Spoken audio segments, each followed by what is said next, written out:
একজন বলছে আইটিআই করেছি, তো আইটিআই করে অনেক অনেক ছেলে বেসরকারি কোম্পানিতে, ঠিক আছে, কাজ করছে, ছোটখাটো চাকরি করছে, 10,000 15,000 টাকা বেতনের, 12 ঘন্টা 8 ঘন্টা করে ডিউটি করছে, ওভার ডিউটি করছে টাকার জন্য। কিন্তু তুমি আইটিআই করে যদি ফোর্স লাইনে, টেকনিক্যাল লাইনে ঢুকতে পারো ফোর্সের মধ্যে, তবেই তুমি ভালো সুবিধা পাবে, মানে তোমার ঝামেলা কম, কাজ কম, আরাম আছে। আর তুমি যদি বলো যে আমি আইটিআই করেছি অথচ আমি জিডিতে যাচ্ছি, মানে জেনারেল ডিউটিতে, তাহলে কোনো সুবিধা নেই। তুমিও ডিউটি করবে আর একটা তোমার পাশে নর্মাল ছেলে যে কোনো আইটিআই করেনি সেও ডিউটি করবে, কারণ তুমি যাচ্ছই ডিউটি করার জন্য, এক্সট্রা কোনো তোমার সেখানে কিছু না।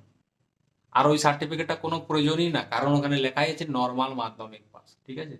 তাই যদি তুমি সেই সুবিধা নিতে চাও তাহলে টেকনিক্যাল লাইনে ফর্ম ভরাবে, জিডির ভরে লাভ নেই। তো আশার কথাটা বুঝতে পেরেছো, চ্যানেলটা সাবস্ক্রাইব করে লাইক কমেন্ট করো।